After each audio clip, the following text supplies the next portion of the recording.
Halo semuanya, kembali lagi di Florida Hanif. Dan kali ini kita mau buat video yang seru banget. Dan kalian bisa lihat ke bawah nih kaki. Waduh, kotor sekali. Iya, tadi soalnya saya ini Pak, ngecek track off-roadnya dulu seperti apa di bawah. Ya, makanya langsung penuh dengan lumpur. Sekarang saya bersama Bapak Dion dari PT Indo Traktor Utama nih, ada di sini. Iya Pak, kalau boleh nanya nih Pak, ini baru atau gimana sih? Karena saya jujur aja di Indonesia bisa dibilang di jalan tuh nggak pernah lihat ada truk Runo, Pak. Ya, sebenarnya Renault historical sudah cukup lama di Indonesia. Awalnya kalau buat apa namanya yang menggeluti logging itu off-road, Berarti ini ya kayu. Oke Pak, kalau boleh tahu ini yang mau kita ulas ini truk apa ini Pak? Ya, unit yang ada di sini itu unit Renault yang K-Range 8x4. 8x4. Ya, 8x4, di mana 8x4 ini salah satu produk unggulan kami untuk di pertambangan, khususnya untuk hauling. Makanya di jalan jarang kelihatan. Betul. Adanya di side. Side. Oke, nah Pak, untuk masuk ke Indonesia itu kan kita bahan bakar sulfurnya tinggi, ya kan? Terus juga pakai bio. Itu gimana tuh Pak? Untuk itu Pak Samuel dari Renault Prancis. Dari Prancis. Ya. Comment ça va? Alhamdulillah, api. Oh, Kia kabawe. alhamdulillah. Bahasa Jawa. Saingannya Cadev rupanya ya. Oke, berarti bisa bahasa Indonesia dong? Sedikit aja. Oh, sedikit aja. Kita coba tes ya. Ya, tadi aku nanya, ini kan buatan Prancis berarti kan ya? Benar. Diimpor langsung ke Indonesia. Gitu. Apakah spesifikasinya cocok dengan bahan bakar yang ada di sini? Biosolar kan kita tahu sendiri sulfurnya tinggi dan ada kandungan bionya itu kan bisa mengendap dan segala macam ya. Ya. Jadi truknya ini dari Prancis, buat di Prancis, tapi untuk ekspor market. Jadi truknya ini Euro 3, beda dari Euro 6. Euro 6 ya. Di Ini sini Euro 3. Euro 3, ya. Dan Oh, kompatibel dengan biodiesel yang ada di Indonesia. Dan fiturnya yang ada di truknya ini beda dari pasar Eropa. Jadi sudah disesuaikan dia ya. Ya. Nah, sekarang kita mau bahas tentang truknya lebih lengkap lagi. Ya.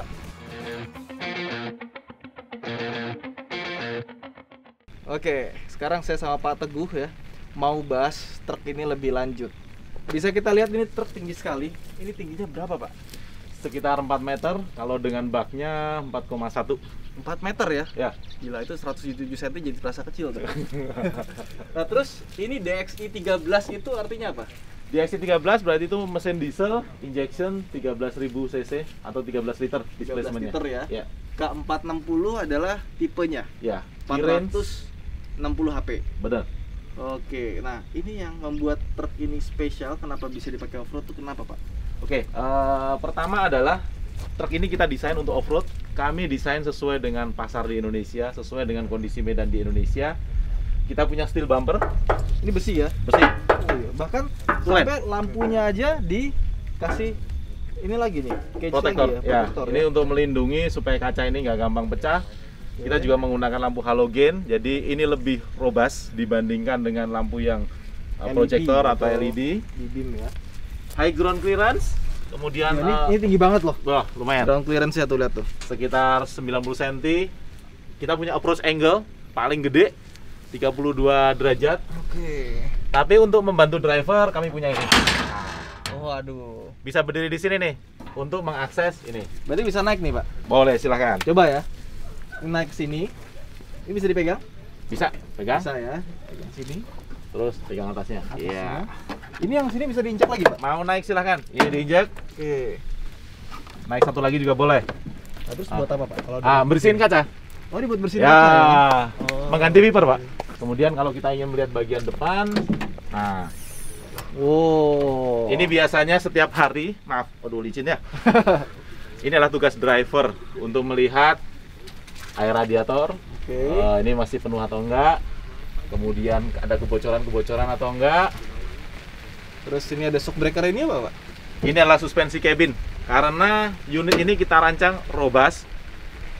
Kekuatan axle-nya itu adalah 9 ton kali 2 untuk di depan, 18 ton berarti depan 18 ton di depan. Kalau di belakang 38 ton. Oh. Jadi bantingannya lumayan keras. Makanya untuk kenyamanan driver, supaya driver nggak cepet capek nih, kita kasih suspensi untuk cabinnya ada 4. 2 di depan, 2 lagi di belakang. Oke, berarti shock breakernya ada di sini ya. Betul. Termasuk juga kursinya kan pakai pneumatik, berarti dia triple suspension dong ya. Ya, kita kasih kursi untuk driver itu udah pneumatik. Oke. Jadi Ini lebih apa nyaman. nih Pak? Ini adalah brake valve. Jadi brake valve ini dikontrol secara elektronik, tetapi kita juga punya backup sistem secara pneumatik. Just in case sistem elektroniknya fault, secara otomatis dalam hitungan milisecond sistem pneumatik akan bekerja. Jadi tidak ada istilah kegagalan pengereman. Oke. Dia dilengkapi dengan ABS, EBS juga, dan ASR. ASR tuh stability control lah ya. Ya. Oke. Coba kita tutup kali ya Pak ya. Oke, ini untuk nutupnya. Oh, ada di situ. Udah hidrolik juga ya? Ya. Dan ini dari besi. Besi Jadi ya? Emang lebih ada yang robust. plastik, Pak? Ada. Ada ya. Terus nih kalau kita mau jalan dinaikin dulu ya? Ya, tinggal dinaikin maaf. Ya, sudah. Oke. Terus kemudian kalau kita lihat ke bawah, lihat ground clearance-nya. Ya tinggi banget Tinggi ya. ya. Axle-nya kita buat lurus. Biasanya kan bentuknya kayak agak U gitu ya Pak ya? Betul, betul. Kalau dia yang bentuknya melengkung, itu biasanya untuk on-road dengan ground clearance yang lebih rendah. Kalau untuk off-road, ground clearance tinggi, kita pakai yang lurus. Yang lurus ya. Ini juga ada protektor. Oh iya, ini saya pikir plastik loh, besi. Besi, ternyata. Pak. Ini besi. Jadi untuk melindungi kompartemen-kompartemen bagian bawah engine nih, ada oil sump, ada hose-hose yang di bagian bawah, intercooler, kita pakai protektor ini. Oke. Kita punya footstep yang fleksibel. Jadi kalau kebentur-bentur masih bisa Nggak bergerak, patah, nggak pecah ya. Kemudian kalau kita buka pintunya, nah, ini adalah akses menuju ke dalam. Ini ada lampunya di bawah sini Ya, ada lampu untuk Paddle safety. lamp. Oke. Jadi bisa lebih terang. Kalau mau naik, kita pegang ini handle-nya. Kemudian kaki pertama pegang, kaki kedua naik sampai di atas. Ya, ini bekas dari Bekas kaki saya. Kotor. Oke, terus ini kita ke belakang. Ini knalpotnya ke Ya. atas ya. betul. Oke. Ini kita desain ke atas supaya ini ada yang desain di bawah sini, tapi jadi lebih rentan terhadap benturan-benturan. Karena off-road ditaruh di atas. Kita taruh di atas. Oke. Jadi bagian bawah itu kita usahain bersih, clean, nggak gampang kebentur-bentur. Ini kalau misalkan truknya itu belok, Hmm? ini kan ban depannya 2. Ya. Yang ini ikut belok nggak Pak? Ikut belok. Dia ikut belok melalui mekanisme shaft ini. Nah, jadi kalau yang ini belok ke kanan, dia ikut belok kanan juga. Tapi dia angle-nya nggak segede yang depan kali. Betul. Angle-nya sedikit berbeda untuk memastikan bahwa dia punya turning radius lebih bagus. Ya. Ini Pak, kalau saya lihat, kenapa yang bagian belakang itu dia langsung bolt on. Yang ini dikasih bushing lagi Pak. Oke. Jadi gini, mungkin sebelumnya saya jelasin soal chassisnya truk ya. Chassis ya. Jadi kalau kita bicara chassis, itu kan kayak batangan tuh, sebelah kanan sama sebelah kiri. Nah, terus kemudian ada penghubungnya, namanya cross member. Ya. Jadi untuk ngubungin kanan sama kiri pakainya cross member. Nah, semakin banyak cross membernya, kita ibaratin kayak tangga tuh. Semakin banyak anak tangganya kan semakin rigid tuh, Makin rigid. semakin kaku. Kalau kita lihat di truk, cross member paling depan itu ada di belakang bumper yang tadi. Cross member berikutnya itu ada di sini nih. Nah, di daerah ini. Oke. Kenapa seperti itu? Karena ini ada mesin, ada transmisi. Jadi kita nggak bisa pasang cross member nih. Oh, I see. Karena jaraknya jauh, maka chassisnya menjadi lebih fleksibel dibandingkan bagian chassis yang di belakang. Karena dia lebih fleksibel, makanya mountingnya harus pakai per. Ini sebagai adaptor. Karena ini chassis yang untuk dam bodinya, ini dari depan sampai belakang fleksibilitasnya sama-sama kaku. Oke. Ini ilmu baru nih.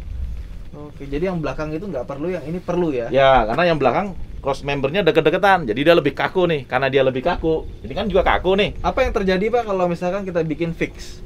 Kalau ini kita bikin fix, namanya medan off-road kan unit jalan gini-gini nih, kena lubang, kena goncangan dan sebagainya. Yang bagian fleksibel, tentu saja dia lebih fleksibel dong. Yang ini kaku nih. Nah, Bisa kalau retak. ini kaku, dikasih bracket kaku, bawahnya fleksibel, salah satu pasti akan retak. Tinggal mana yang paling kuat aja. biasanya yang retaknya bagian ini. Oh. Makanya kita bikin bracketnya beda-beda. Sampai segitunya dipikirin ya. Betul. Oh, ini Dari- plastik ya, Pak? Ya, dari bahan ini plastik nih. Ini bukan buat pemanis doang, ini juga buat indikator. Indikator apa, Pak? Jadi, kalau supirnya itu sering pakai rem kaki, jadi cuma ngandelin foot brake doang, itu sebenarnya tidak kita rekomendasikan. Karena kalau untuk truk kan bebannya gede nih, jadi nggak bisa hanya ngandelin rem kaki. Sama kalau kita pakai mobil, cuma ngandelin rem kaki, itu juga nggak direkomendasikan. Nah, kita merekomendasikan untuk selalu menggunakan retarder atau engine brake. Oke. Kalau dia tidak menggunakan retarder, dia langsung ngerem kaki dan itu sering, kan panas nih bannya. Kalau bannya panas, ini ikut panas dong. Kalau ini ikut panas, ini meleleh. Oh. Kalau ini meleleh, berarti kita harus review habit daripada drivernya. Ini indikatornya. Oh gitu. Jadi ini bukan sekedar pemanis. Plus, ini juga supaya nggak sering karatan di sini, biar gampang nyopotnya. Oke. Ya, Oh. jadi ini harusnya ada nih. Ini kayaknya hilang satu nih. Ini ada fungsinya sebenarnya ya. Betul. Oke, Ini nah, itu terus ini remnya berarti dia masih pakai tromol kalau yang saya lihat ya. Ya, ini remnya drum brakes, tapi kami menyebutnya Z-cam. Jadi bukan semacam drum brakes yang normal. Kalau yang normal kan misalnya ini brake shoe nih namanya ya. Kalau di rem kan dia gini doang. Karena yang sini kan diikat. Kalau kami enggak, ini di ini. Begitu dia udah mentok, dia akan geser ke sini. Oh, dia Sehingga- turun ke bawah. Iya. Karena dia ada Oke. sliding. Jadi kita tidak menggunakan pin tapi menggunakan Jadi slide. bukan dia kebuka gini ya. Bukan. Dia gini, Begini kemudian terus sini. ke bawah. Iya. Oke. Efektivitasnya sama kayak disc brake. Itulah kenapa kita tidak masang disc brake. Karena kita sudah mempunyai sistem Z-cam yang itu punya efektivitas kerja sama kayak disc brake. Dan buat truk seperti ini pakai disc brake kan dia kebuka ya. Betul, Lebih cepat kotor. setuju. Oke. Eh, Ini apa lagi, Pak? Itu apa sih, Pak? Itu ada kuning-kuning di situ. oh ini kalau ini lagi dumping, misalnya pas servis nih mau perbaiki bagian kolong, ini kan kita angkat nih. Ah. Nah ini safety-nya untuk ganjel supaya Oh, nanti itu ganjelnya. dia tidak tiba-tiba turun. Oke. Karena kalau tidak kita ganjel, dia kita angkat ke atas, dia akan bergantung kepada sistem hidrolik. Nah, itu bisa sewaktu-waktu bocor, bahaya, tidak safety. Makanya kita kayak kasih ganjel. Oke. Wah, ini makin becek sini ya. Makin off-road. Makin off-road. Ya, ini tangkinya, Pak. Ya, Oke. ini tangki 415 liter steel. Dan ini kami menyebutnya D-shape. Kenapa di siap, Pak? Karena dia bentuknya kayak huruf D. Kalau kita lihat dari sebelah situ, Mas. Nah, ini kan kayak huruf D. Oh iya, ini benar. lurus, ini melengkung ke sana. Ini apa gede banget, Pak? Ada bonggolnya gitu. Ini namanya hub reduction. Hub reduction. Ya, Ini tanahnya sampai masuk situ, Pak. Iya. Off-road banget nih. Jadi hub reduction ini sebelum kita bicara hub reduction, kita bicara mengenai truk. Truk itu lebih butuh torsi daripada tenaga. Tuh. Kalau kita bicara torsi berarti kita bicara gear ratio. Semakin gede gear ratio, semakin bagus buat torsinya. Karena itu sebagai faktor pengali. Permasalahannya untuk membesarkan gear ratio, kita tidak bisa bergantung hanya kepada diferensial saja. Karena nanti hasilnya jadi satu kecil, satu terlalu gede. Dimensi diferensialnya bakalan lebih gede, kontak giginya juga lebih rawan. Oke, jadi lebih ke durability ya. Ya, nanti menjadi tidak durable. Oleh sebab itu maka kami bagi dua untuk menghasilkan gear ratio yang besar. Yang satu di tengah, di diferensial, itu yang secara konvensional, itu cuma sekitar 1,8. Sisanya di sini kami menggunakan sistem planetari. Oh, pakai planetary G. Ya. Jadi kita punya 1, 2, 3, 4. Kayak transmisi dong berarti ya. Betul, kayak transmisi. Oke. Nah, ini ada juga ada olinya, Pak. Ada Oh. oli SAE 85W140. Kental sekali. Betul. Jadi dengan 4 planetari ini kita menghasilkan rasio di sini saja 3,14. Jadi Sama depan belakang juga, Pak. sama, semuanya sama. Sehingga total kita punya final gear ratio itu adalah 721 dan semua Renault truck itu 721. Jadi Dia bisa ngangkut beban berapa, Pak? kalau kita bicara mau ngangkut beban, dihitung aja, gampang. 38 kali 2 ya. Ini 38. Berarti bagian ini bisa ngangkut 38 ton nih. Yang depan itu masing-masing 9. Jadi depan ada 18. Ini Berarti 38 kanan kiri apa kanan doang, Pak? semua kanan kiri. Oh, kanan kiri ya. Kanan kiri. Ya, untuk yang belakang kita menggunakan LED. Sama di cover juga ya. Ya, tetap di cover, tapi memang risikonya lebih kecil Oke. yang cover ini. Kemudian kalau kita lihat dari diferensial ya, Diferensialnya panjang. Kenapa tuh Pak dia panjang? Kenapa kita buat panjang? Supaya satu ground clearance-nya lebih tinggi, kemudian dia bisa lebih robust juga. Oke. Dan bersih ya di bawah, tidak ada, maksudnya semua komponen-komponen itu kita taruh semua di daerah Rapi yang ya. aman ya. Wiringnya rapi.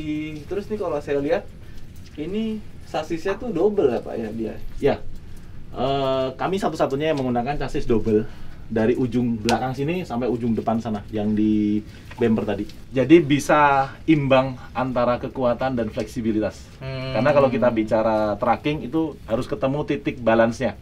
Nggak boleh terlalu kaku. Nggak boleh terlalu kaku dan juga tidak boleh terlalu lembek juga tuh otomatis. Kalau terlalu kaku dia bisa retak ya. Betul. Kalau terlalu flexing dia bisa Nggak kuat, dia melengkung. kuat melengkung nanti. Iya. Oke. Itu selalu menjadi challenge kita. Nah ini yang namanya cross member, ini yang paling belakang. Sistem rem itu kan safety ya. Jadi komponennya kita taruh di bagian yang aman dari benturan-benturan di bawah. Terus itu ya. Iya. Itu berarti untuk pengereman. Untuk pengereman. Oke. Dan Terus, kita untuk pengereman ini kita menggunakan istilahnya double chamber cylinder. Dia sekaligus berfungsi sebagai parking brake. oh, oke. Jadi parking brake-nya dia sebenarnya sistem rem biasa ya. Ya, Oke, bukan ada jepitannya sendiri. Sama Ya. ini saya lihat ini semuanya pakai bushing ya di tiap linknya ya. betul, betul. Karena bushing ini juga sekaligus untuk menetralisir gaya sentrifugal pada saat dia bekerja.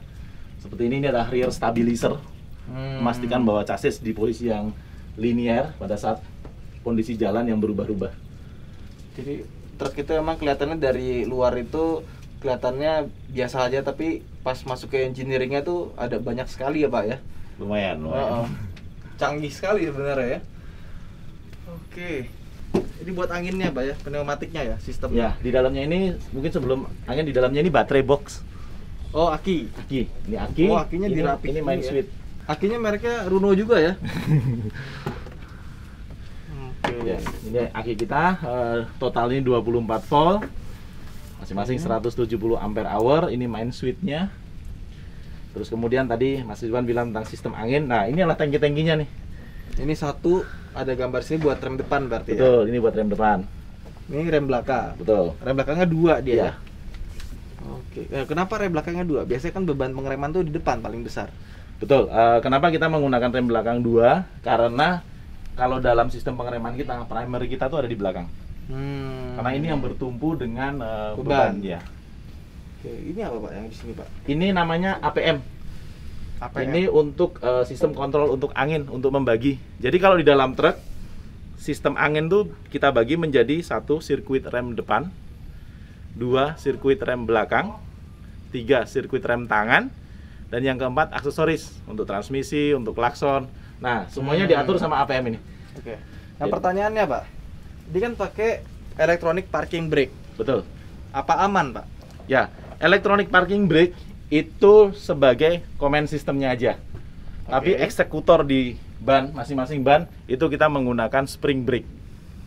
Spring brake berarti pakai pegas. Ya, pakai pegas. Jadi yang ngerem pada saat parking brake aktif itu adalah pegas.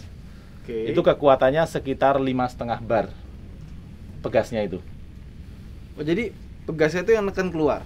Pegasnya itu yang akan keluar. Nah, kalau dia neken, dia ngerem atau ngelepas? Ngerem. Dia ngerem. Ya, Berarti untuk ngelepas si brake-nya dia harus ditekan angin. betul. Dia harus ditekan angin minimal 5,5 bar juga.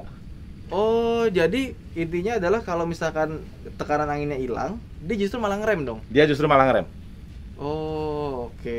Berarti itu sistem safety ya. Kalau Betul. misalkan anginnya nggak cukup, dia nggak akan bisa jalan. Betul, betul. Oh, oke. Jadi electronic parking brake yang ada di dashboard nanti itu sebagai switch-nya saja.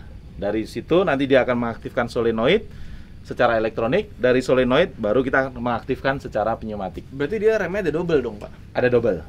Yang satu yang neken, yang Betul. satu yang lepas. Ya, Oke. Jadi ada kayak ini ya, kayak apa namanya backup ya. betul, sistemnya betul. ya. Jadi makanya itulah kenapa kita menggunakan namanya double chamber. Makanya kan kalau misalnya anginnya bocor, ya kan? Itu kan kita nggak bisa ngerem dong. Ya, Nah, ini kebalik. Kalau bocor, dia malah ngerem. nggak bisa jalan. Nggak bisa jalan, nggak bisa ngelepas. Betul, betul. Lebih safety sih. Ya. Itu juga sebagai safety kita. Ini adalah hydraulic tank untuk sistem hidrolik untuk mengangkat dam body ini. Pada saat mau unloading kan dia harus diangkat, itu menggunakan sistem hidrolik. Nah, ini reservoirnya di sini. Transmisi kita menggunakan transmisi automated ya. Jadi OptiDrive namanya. Jadi itulah transmisi manual, namun sistem pengoperasiannya menggunakan computerized. Dan transmisi ini tanpa sinkromes. Nggak pakai sinkromes? Tidak pakai sinkromes. Nah, pertanyaannya Pak, awet nggak? Awet. Jadi kenapa saya bisa bilang awet? Sebagian besar permasalahan transmisi itu dari sinkromes. Karena sinkromes itu kan tugasnya menyamakan putaran nih. Benar. Antara input sama output. Nah, karena dia menyamakan putaran ya dia lebih sering aus. Di sini kita tidak menggunakan sinkromes lagi. Kemudian pertanyaan berikutnya adalah, terus gimana caranya nyamain putaran? Kan gitu. Gimana tuh Pak? Nah, dulu kalau kita lihat truk-truk zaman dulu tuh, yang drivernya harus ngopling 2 kali untuk masukin gigi.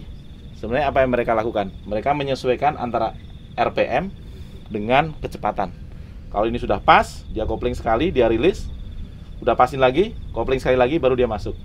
Nah, cara itu yang kita pakai sebagai logical control. Cuman kalau di sini kita tidak mengandalkan driver lagi, kami mengandalkan sistem. Jadi sebenarnya kembali ke masa lalu demi durabilitas, tapi dikendalikan secara elektronik. Betul. Oh, keren. Karena kan kita punya engine speed sensor nih, jadi kami tahu RPM-nya lagi berapa sih. Kita punya vehicle speed sensor, tahu kecepatan truknya berapa. Kita punya angle sensor, transmisi ini bisa tahu nih, lagi jalan datar, lagi nanjak, nah dia atau lagi nurun, dia tahu. Nah, berdasarkan data-data itu, dia juga punya engine load sensor.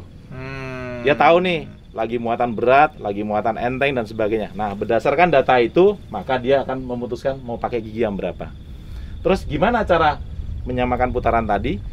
Kami mempunyai namanya multiple disc, kayak motor bebek. Oke. Jadi multiple disc itulah yang kita pakai untuk ngerem atau rilis supaya putarannya sama. Oke. Jadi kalau kita melakukan perpindahan gigi, itu ada 3 tahapan. Tahapan yang pertama, sistem berusaha mensinkronize tanpa memutus kopling, tanpa mengaktifkan multiple disc. Disinkronize dulu, bahkan kadang-kadang engine brake-nya bisa on juga, supaya putaran engine sama nih, selaras dengan kecepatan. Kalau itu masih gagal, maka yang akan dia lakukan berikutnya adalah dia pakai multiple disc. Dia coba rem di counter shaft-nya. Oke. Masih nggak sama juga nih putarannya karena mungkin medannya ekstrim dan sebagainya, baru dia akan rilis clutch disc-nya. Karena ini tetap menggunakan clutch disc biasa ya, kayak transmisi manual. Jadi dalam sebagian besar perpindahan gigi, itu clutch disc-nya sama sekali nggak rilis. Makanya kampas koplingnya awet. Betul, bisa awet. Oke, canggih. Nah, terus kan tadi Mr. Samuel bilang katanya ada spesifikasi khusus Indonesia untuk mesin biar bisa nenggak biosolar. Betul. Ya, itu sistemnya gimana tuh, Pak? Ya, yang pertama mesinnya ini sendiri dia bisa istilahnya mengkonsumsi biodiesel sampai B50. B50 atau 50%. Wih, gimana caranya tuh, Pak? Wah, gimana caranya? Yang pertama adalah kita memasangkan ini nih, water separator. Water separator ini untuk supaya driver bisa melihat sudah mulai ada sedimentasi air atau enggak di sini, untuk kemudian mulai dibuang. Kemudian yang kedua, kalau kita bicara secara karakter mesin, kita menggunakan unit injektor. Jadi ini bukan common rail. Belum common rail ya. Bukan common rail ya. Jadi unit injektor itu sendiri itu adalah satu sistem di mana injection pump, kan kita tahu nih injection pump untuk menghasilkan tekanan tinggi. Di delivery ke injektor untuk disemprotin. Nah, kalau di dalam sistem unit injektor itu dijadiin satu. Oh, jadi di injektor atasnya? Ya, jadi di atasnya injektor itu ada kayak injection pump. Jadi kalau kita bicara plunger dan nozzle, nah plungernya di atas, nozzle-nya di bawah. Ya. Oh, oke. Nah, berarti kalau misalkan fail gantinya satu-satu aja gitu ya? Gantinya ya satu silinder aja. Oke. Dan itu terbukti lebih bandel. Terhadap kualitas bahan bakar yang bisa bervariasi. Maka tadi ditanya, yakin katanya bisa lebih awet dibandingkan dengan yang truk-truk yang kita kenal gitu ya. Ternyata karena teknologi itu ya, Pak ya. Betul. Nah, tapi kalau di Eropa sendiri dia pakai common rail? Oh enggak, kita juga pakai unit injektor. Oke. Sampai ke Euro 6 sekalipun kami menggunakan unit injektor. Cuma satu-satu ya. Makanya dia bisa lebih kenceng pressure-nya. Ya, dia bisa lebih kenceng. Injektor biasa. Kalau common rail kan kenceng banget kan? Kalau common rail itu kenceng banget ya, betul. Oke. Sip, kalau gitu kita coba naik ya. Oke, silakan. sekarang kita udah ada di dalam sebuah truk Runo dan sekarang kita mau nyalain mesinnya. Ini layar speedometernya itu gede banget dan tulisannya segala macamnya itu semua jelas. Gak berisik ya. Dan gue suka nih kursinya, dia sudah pakai pneumatik, ada armrest di bagian sini ya. Terus di sini juga ada armrest. Tuh, wah, jadi kalau jalan nih pasti nanti kursinya tuh bakal naik turun gitu. Nah, ini karena panas kita nyalain dulu AC-nya. Di sini nih buat nyalain AC-nya. Oke. Ini adalah posisi yang paling enak di sini. Terus sebelum kita mulai, kita mau cek dulu ada instrumen apa aja di sini. Pertama mulai dari setirnya. Nah, ini setirnya seperti biasa truk Eropa itu banyak banget tombolnya, mulai dari sebelah kiri, terus ada sebelah kanan. Dan nggak cuma itu, di balik sini ada tombol lagi nih. Tuh. Ini buat speed control mode ya. Terus di sebelah kanan ini untuk ngatur MID. Ada putaran di belakang setir ini. Nah, untuk sebelah sini itu ada 3 buah tuas. Kita mulai dari yang paling gede dulu di paling bawah sini ya. Ini untuk mengatur sistem entertainment. Nah, terus di sebelah kanan sini ini adalah tuas transmisinya. Ini adalah transmisi AMT namanya OptiDrive yang sudah terkenal, lebih durable, dan yang paling penting adalah dia bisa menghemat bahan bakar sampai dengan 3%. Ya, karena dia tuh pinter transmisinya dan perpindahannya tuh mulus sekali. Nah, di sini kalau misalnya kita mau maju, D-nya ke depan, N-nya ke bawah, dan kalau misalkan kita mau mundur, itu masuk ke D dulu baru kita pencet yang ke bawah sini. Jadi ada 2 buah ini ya yang bisa diputar di sini, dan kalau misalkan kita pencet yang atas ini, dia akan masuk namanya gigi crawler buat nanjak. Kalau kita mau jadiin manual juga bisa, nanti naik turunnya bisa dinaik ke atasin seperti ini. Dan di sini ada sebuah tuas kecil, itu buat retarder. Terus kita lihat layarnya, ini ada informasi yang gede banget di tengah ya. Displaynya LCD, dan di paling atasnya ini ada untuk speedometer. Sebelah kanan RPM mesin. Nah, kalau misalkan kita mau dapetin torsi yang optimal dan penghematan bahan bakar yang paling baik, itu range-nya ada di 1015 yang warna hijau. Nah, di sebelah kiri ada fuel, terus ada untuk anginnya, sama di bawah adalah temperatur. Nah, sekarang kita ke bagian sebelah kirinya. Nah, ini yang gue suka nih, karena tombolnya banyak ya, asik dilihatnya. Nah, pertama ada panel buat AC secara digital di sini. Kita kecilin dulu AC-nya, kencang sekali. Nah, di sebelah kiri sini ada gede sekali, ini untuk rem parkir elektronik. Dimana tadi cara kerjanya udah kita kasih tahu ya, yang lebih aman dibandingkan dengan rem biasa. Nah, di bawahnya lagi ada hazard, sama di sini ada cruise controlnya. Dan ada limiternya juga. Di bawahnya sini, ini ada pengatur untuk traction di belakangnya. Jadi kita mau di-vlog segala macam, off-road mode itu bisa diatur dari sini. Di sebelahnya lagi, ini juga ada banyak tombol. Ini akan kita ulas satu-satu juga. Pertama mulai dari lampu kabin, dinyalainnya, matinya lewat sini. Terus sebelah sini adalah hill start assist. Sebelahnya lagi untuk membuka, mengunci pintu. Nah, di sebelah sini untuk rotator di atas. Nah, di sini ada untuk mematikan namanya ASR atau stability control.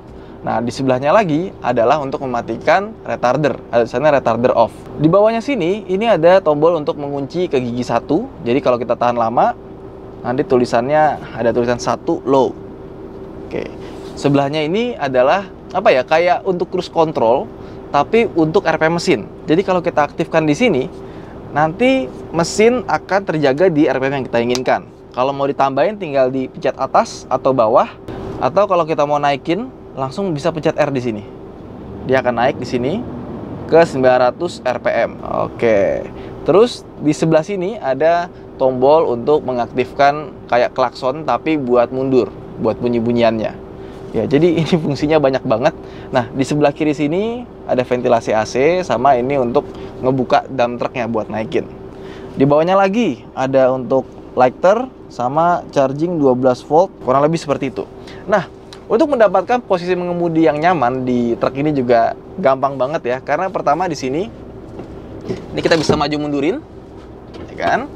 Terus ini untuk tiltingnya, bisa buat tidur juga nih kayaknya nih. Terus di sebelah sini ada untuk pengaturan pengen seberapa empuk gitu. Kalau paling atas jadi paling empuk seperti ini. Kalau misalkan paling bawah itu jadi paling keras. Tuh. Ngayunnya nggak segitunya. Gue paling pas segini kali ya. Terus di belakangnya lagi ini untuk ketinggiannya. Nah, sama untuk mengatur tilt dan teleskopik steeringnya, ini dia pakai pakai angin, pakai pneumatik. Jadi bisa tilting dan bisa teleskopik. Terus di sebelah kanan ini ada ventilasi AC, terus ini buat buka tutupnya. Ini pakai metal gini keren banget kayak mobil mewah. Sama di sini ada untuk power window, buka tutup. Nah, electric mirrornya itu juga luar biasa karena dia ada pengaturan buat spion atas sama spion bawah. Jadi yang bisa kita atur itu nggak cuma spion yang bawah doang, bisa atasnya juga. Nah, terus di sini ada seat belt yang warnanya merah. Sengaja dibikin warna merah kalau misalkan nanti lagi di jalan terus dia nggak pakai seat belt kelihatan dari jauh. Soalnya kalau misalkan supirnya suka bandel gitu ya nggak pakai seat belt, itu nggak kelihatan kalau warna hitam. Kalau warna merah dia langsung kelihatan. Kurang lebih kayak gitu. Jadi ini bukan sekedar buat estetika, tapi untuk safety. Nah, di sini ini bisa kita tutup ya. Nah, tutupan deh. Nah, ini kita bukanya lewat sini. Oke. Di sini ada tempat buat naro kartu. Di sini ada laci lagi buat naro kayak semacam toolkit, buku petunjuk dan kawan-kawan. Terus di sini ini kelihatannya kompartemen yang bisa dibuka, tapi sebenarnya ini adalah cover karet, ya kan? Yang gampang banget kalau kita punya barang mau bersihin ya. Sama dia kalau dilepas itu isinya box sikring. Nah, termasuk ada diagramnya di sini. Oke, yuk sekarang kita mau coba jalan aja, tapi kita panggil dulu bapak instrukturnya.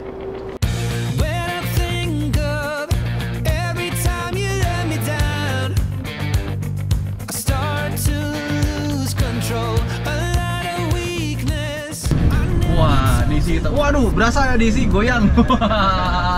Jadi begini rasanya truk goyang. Ding, gitu loh. Coba lagi nih ya, kita masukin parking brake. Kan, kita netralin. Oke, parking brake applied. Nih, pastiin. Ya, berasa nih. Waduh, berguncang truknya. Itu satu kali dia ngambil nyiduk itu berapa kilo tuh, Pak? Itu berapa kubik ya? Kalau saya lihat paketnya ini kayak gitu 3 kubik. 3 kubik lah ya? 2,5 kubik lah kalau saya.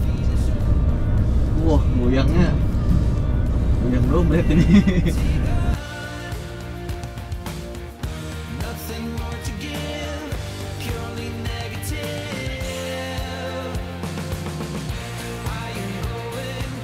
Oke, sekarang kita mau jalan. Jadi pertama kita masukin ke D dulu ya. Langsung gigi 5 dia, Pak. Kita kurangi 1. Kurangin 1. Tapi kan auto, Pak. Ya, nanti kita kurangi manual. Kita rubah ke mode manual. Manual dulu ya. Ya. Ini keempat ya. Ya, kita sudah bisa jalan. Oke, bisa jalan.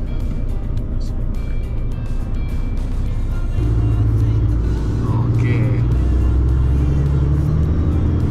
Rasa ya, berat ya pas naik ya. Ada muatannya. Jaga aja ya, supaya dia tidak turun gigi, dia tidak naik gigi. Enggak, ini manual, Pak. Oke. Manual di gigi 3. Nanjak di gigi 3 pakai muatan. Kalau mobil biasa udah nggak bisa itu. Kalau truk rasionya emang beda. Wah, tenaganya enak banget nih. Enak banget tenaganya. Ini nanjak loh gigi 3. Ada muatan berapa ton ini di belakang kita nggak tahu.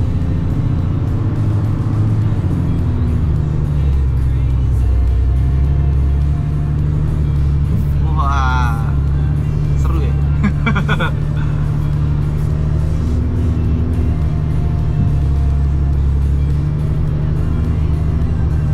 Kursinya luar biasa ini truk ya. Nanjak, pakai beban di belakang, dan bener jadi lebih empuk ya kalau ada muatan.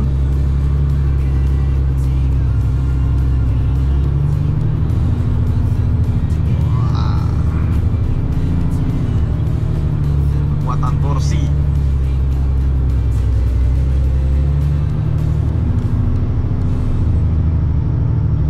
Di RPM inilah. Wah, itu dia. Backhoe ya, apa namanya? Berarti kita mesti mundur ya? Kita lihat posisinya, nanti kita mau loading di samping aja kayak. Loading samping.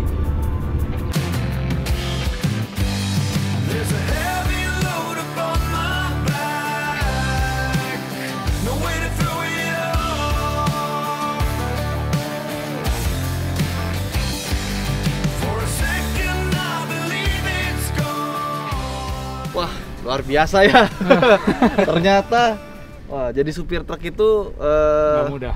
nggak mudah. Yes. Tapi once sudah dapat kliknya, itu nyaman banget loh. Aju ya. Iya, lebih apa ya? Lebih nyaman dibandingkan dengan naik mobil sih. Ya. Iya, cuma emang butuh skill-skill khusus buat nanjak, jalan jelek, terus pas lagi hujan.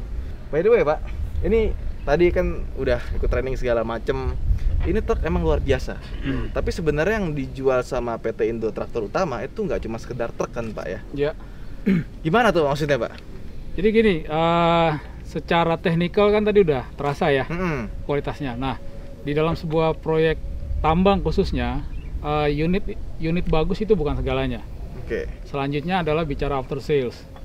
Nah, kita itu sekarang sudah hampir bisa memenuhi keinginan customer. Kita bisa siapkan mekanik on-site, kita bahkan bisa siapkan spare part di site-nya mereka. Jadi anytime terjadi problem, tim kita sudah di lapangan. Oke. Itu satu yang paling pertama, yang paling inti. Di luar itu adalah kuncinya adalah skill operator, Driver berarti. driver. Oke. Ya, drivernya. Nah, kita Indo Traktor Utama ini agak sedikit berbeda. Kita itu semenjak nanti customer invest unit kita, driver itu kita trainingkan itu bukan hanya biasanya kalau alat berat atau truk berat itu di awal aja trainingnya. Tapi kita nggak, kita bikin package program 1 tahun. Setahun penuh. 1 tahun itu dengan 4 step. Oke. Jadi step pertama kita training, standar semua sama operator. Terus mereka operasi. 3 bulan kemudian kita datang lagi, kita evaluasi. Skillnya udah naik apa belum? Kalau belum, kita training lagi. Yang sudah naik, kita naikin lagi ke training step kedua. Oke. Sampai step Jadi ketiga, berjenjang ya, Pak ya? per 3 bulan. Per 3 bulan. Nah, 3 bulan. itu selama 3 bulan itu gimana cara taunya si drivernya itu udah capable atau belum? Itu nanti kan bisa dilihat dari cara operasi, sama nanti kita ambil data dari unitnya. Oh, dari loggingnya itu ya? Jadi Oke. nanti kita ambil data, kan itu bisa kita analisa. Efisiensi dia dalam bekerja bukan hanya sanggup, misalnya dia terlalu sering pakai rem, akhirnya cepat habis. Terus kalau seandainya operationnya nggak sesuai, nanti fuel consumption jadi lebih naik. Karakter itu yang harus kita bentuk. Oke. Karena tiap driver kan beda-beda nih karakter. Terus juga katanya solution buat bikin track ya? Ya. Perjalanannya seperti apa? Ya, itu nanti bisa kita analisa dari awal mulai project. Kita akan visit dulu. Kita visit, kita lihat dia punya track seperti apa. Baru nanti akan kita kasih kalkulasi. Pak, biasanya customer kan udah langsung punya target produksi nih, sebulan, setahun. Nah, untuk mencapai itu, kita bahkan bisa kasih kalkulasi dia berapa unit yang akan dia butuhkan supaya efisien. Kombinasi dengan excavatornya dan lain-lain. Oke. Jadi kita kasih solusi itu total package lah. Jadi lebih kayak ke konsultan juga, Yeah. jualan truk juga, Yes. after sales juga, semuanya ya. Jadi bahkan kita bisa memberikan juga analisa yang namanya TCO, Total Cost Operation. Oke. Jadi semuanya jadi bisa datang. Jadi customer mau invest kita, ibaratnya udah jelas tuh. Sampai sekian tahun dia akan seperti apa. Oke. Gitu. Luar biasa ya. Ada lagi Pak yang ingin disampaikan, Pak? Satu lagi berbicara fuel consumption ya. Tadi kalau secara teknikal kan udah tahu bahwa Renault Truck dari semua truk Eropa yang ada di Indonesia, kita memasukkan ke Indonesia itu dengan spek truk off-road tertinggi yang ada di Oke. Indonesia. Jadi untuk off-road paling tinggi Runo sekarang ya? Ya, sejauh ini kita bahkan kapasitas ini di atas untuk kelas 8x4 dengan horsepower yang setara, kita di atas rata-rata kapasitasnya. Gitu. 54 ton. 54 ton. Kalau yang ini kan kapasitasnya 30 kubik nih. Kalau untuk OB overburden seperti material kita ini, kita pasang 30. Tapi kalau untuk coal yang density-nya lebih rendah, ini kita bisa sampai 40 kubik. 40 kubik. Bahkan lagi mau kita naikkan lagi di tahun berikutnya. Segera. Wow, luar biasa. Oke, kalau gitu. Luar biasa banget hari ini ya. Pak, terus kalau misalkan kita pengen kontak ke Runo Indonesia, bisa kemana tuh Pak? Oh iya nih, ada Pak Marcella yang jauh lebih detail. Bisa kunjungi website kita di indotraktor.steputama.co.id atau melalui email bisa ke marketing di marketing@indotraktor.steputama.co.id atau ke sosial media kita di @indotraktorutama. Oke, jangan lupa di subscribe ya guys. Boleh. Oke, ya.